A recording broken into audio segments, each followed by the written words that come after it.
This is a production of Cornell University. Hello everyone, my name is Kensy Rodriguez. I'm a Ph.D. student at Cornell and today I'm with Steve Reiners. I'm a vegetable professor here in the horticulture department at Cornell. Yes, and today we're recording videos about vegetable gardening. So if you haven't seen the other videos that we recorded, please stick around. I know you like what you will see. What do we have here, Steve? Well, this is a little bit different. This is kind of a different type of container. It's a store bale. A regular store bale. I bought this at a local farm for about $6. And I'm going to grow, I'm going to grow sweet potatoes in this later.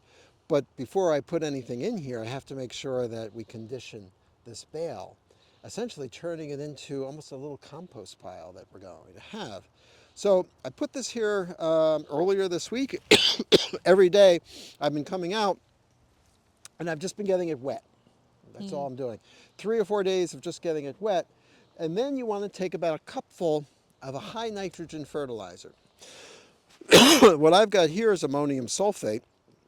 But if you were organic, you could go with something like blood meal, which is very high in nitrogen. And you want to just sort of spread it across like this. So what I'm doing with this, Kensy, and we want to do for 3 days, about 1 cup, and then the following 3 days after that, about half a cup. And so I've got just about 1 cup in here. And then, so I put that on, and then I'm going to take the sprinkler head, and we're just going to turn that on, and I'm just going to water this in. What this is doing, now this is essentially straw, is just nothing but carbon, okay?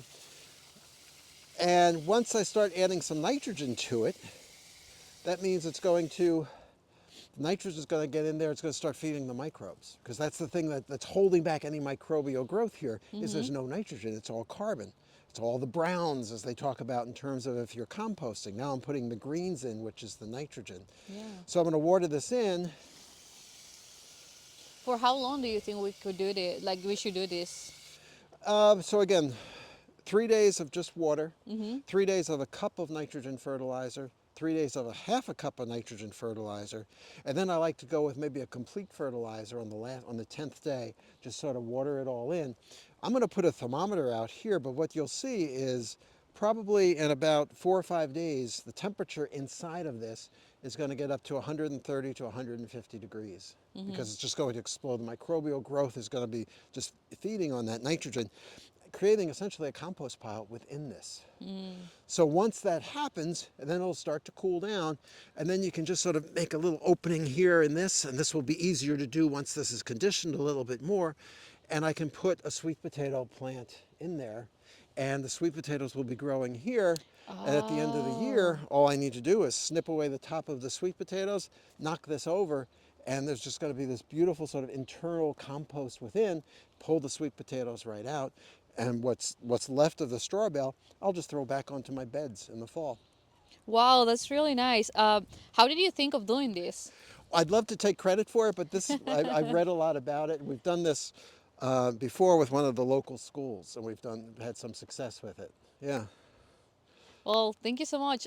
Is there anything else that we should know about doing this? Any time of the year that we should try to get it out? Yeah, you could do it any time of the year. The key is, if you can, first of all, you want to make sure you're getting a bale.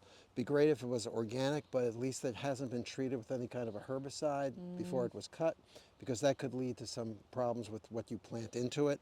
So try to make sure there wasn't any herbicides used. Ideally, you want something that's just pure straw, that doesn't have any seeds. So a straw bale is compared to a hay bale. A hay bale will contain the seeds of the rye or the wheat or anything. This should only be the straw itself, the plant stems. Hopefully it wasn't very weedy either, because then you could get weed seeds in here. You might get some grasses coming, and what you can do is just take a scissor and just give this a trim as well to keep it clean. The distance between plant, like how distant should it be from plant to It plant? depends on what you're putting in here. For my sweet potatoes, I'm probably going to put in 4 plants.